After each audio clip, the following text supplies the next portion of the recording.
Jungle.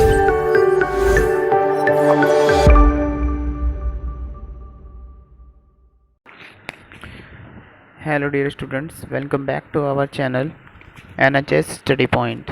आज का हमारा टॉपिक है advantages and disadvantages of entrepreneurship. चलिए लेट्स स्टार्ट।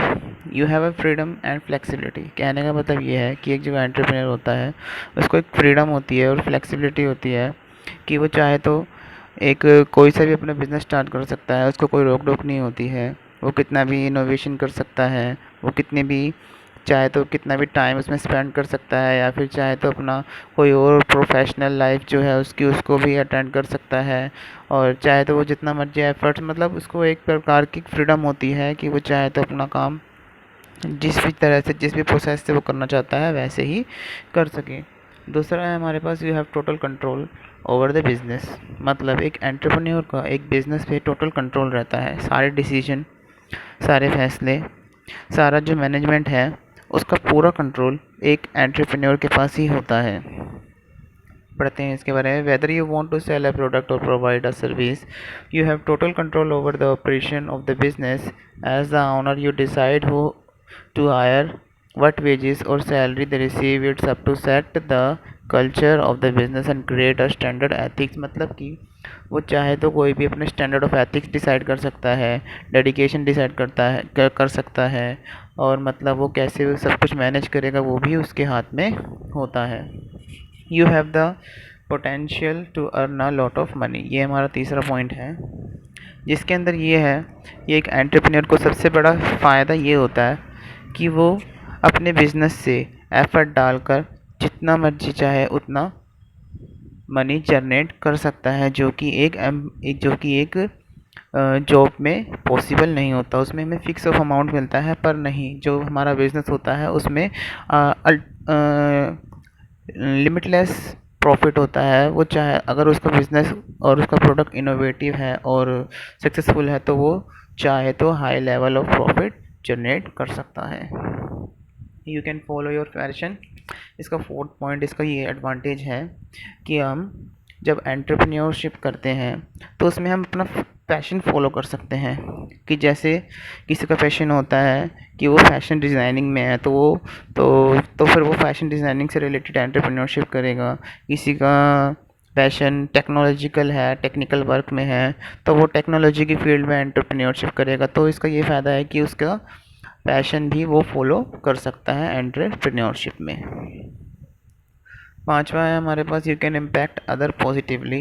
इसके बारे में थोड़ा पढ़ते हैं। Being an entrepreneur means you can directly improve the lives of other on a local, national or even global scale. As your business and become more profitable, you can provide many people with good paying jobs and help them achieve a higher quality of life. You can offer customer innovation, new product, or you could provide a solution। कहने का मतलब ये है, जो एक entrepreneur होता है वो इम्पैक्ट करता है पॉजिटिवली दूसरे लोगों पे भी। कहने का मतलब ये है कि जब कोई एंटरप्रेन्योर बिजनेस स्टार्ट करता है तो वो काफ़ी पीपल्स को जॉब प्रोवाइड करता है, उनका स्टैंडर्ड ऑफ लिविंग अच्छा करता है, क्वालिटी ऑफ लाइफ हाई करता है, तो उससे उन पर पॉजिटिव इफेक्ट पड़ता है।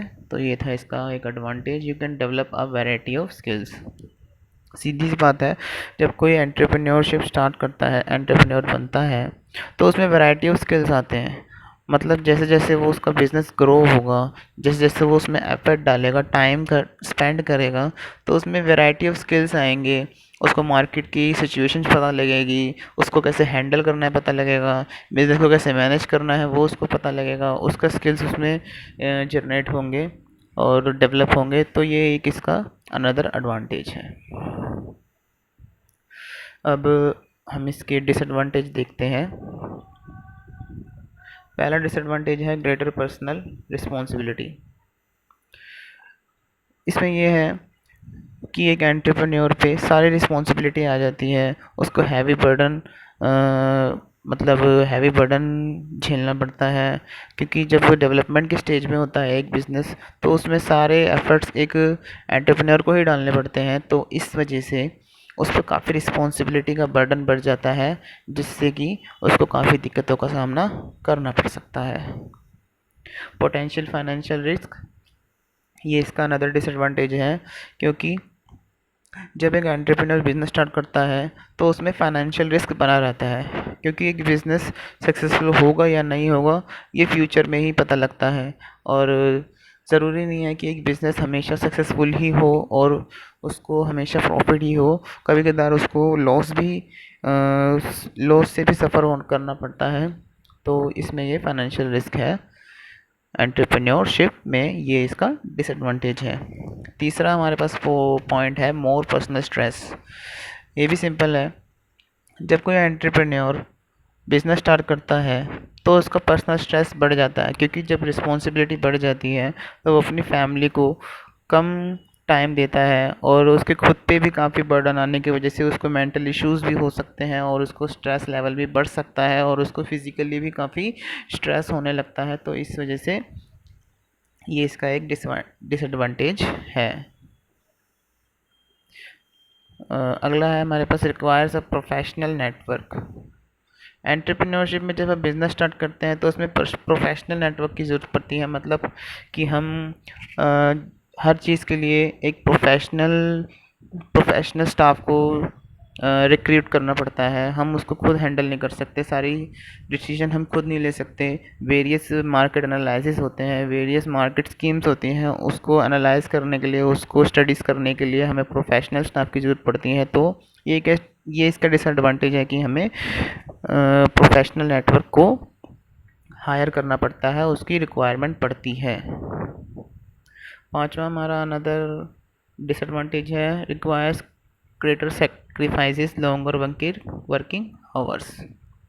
इसमें थोड़ा पढ़ते हैं। Starting out as an entrepreneur requires that you sacrifice for the sake of the business. This could mean investing more of your personal saving और reducing your money. Many entrepreneur work long hour, often exceeding a 40 hours work day. Under this condition you might miss out on important events, little time to take a vacation। कहने का मतलब ये है कि वही कि एक एंटरप्रेन्योर को काफ़ी सेक्रीफाइस करना पड़ता है, उसको अपने एफर्ट डालने पड़ते हैं, उसको अपने निजी सारे काम छोड़ने पड़ते हैं, सारा उसको ध्यान अपना बिजनेस में ही लगाना पड़ता है। और जैसे वेकेशन वगैरह वो नहीं टेक कर सकता जब तक कि उसका डेवलपमेंट स्टेज में है कोई बिज़नेस। वो कोई भी मतलब अलग से कुछ भी रिलैक्स नहीं कर सकता जब तक कि उसका बिज़नेस ग्रोथ नहीं हो जाता। ये इसका छठा डिसएडवांटेज है competition with other established businesses. In a capitalistic society, competition between business is an inevitable and essential element. When you start a business, there are likely going to be। इसका कहने का मतलब ये है, जब कोई बिजनेस स्टार्ट होता है, जब कोई एंटरप्रेन्योर बिजनेस स्टार्ट करता है तो उसको दूसरे कंपनी से भी कंपटीशन को कंपटीशन करना पड़ता है। कंपटीशन का बर्डन उसको सहना पड़ता है, क्योंकि जब एक एंटरप्रेन्योर कुछ मार्केट में नया प्रोडक्ट लॉन्च करता है तो उसके लिए कंपटीशन काफ़ी ज़्यादा होता है, क्योंकि जो अर्ली स्टेज में, जब डेवलपमेंट स्टेज में कोई एंटरप्रेन्योर अपना प्रोडक्ट सेल करता है तो जल्दी से कोई उस पर विश्वास नहीं करता, उस पर ट्रस्ट नहीं करता। तो ये एक इसमें दिक्कत होती है कि उसको कंपटीशन बढ़ाना पड़ता है, मतलब फेथ बनाना पड़ता है, फेथ जनरेट करना पड़ता है कस्टमर से, ताकि वो उसका प्रोडक्ट खरीदे। तो इसमें काफ़ी एफर्ट्स डालने पड़ते हैं और काफ़ी दिक्कतों का सामना करना पड़ता है, और कंपटीशन लेवल हाई होने की वजह से कभी कदार प्रोडक्शन में भी लॉस सहना पड़ सकता है। तो आज के लिए था बस इतना ही, मिलते हैं नेक्स्ट वीडियो में। लाइक और सब्सक्राइब करना ना भूलें। Thank you.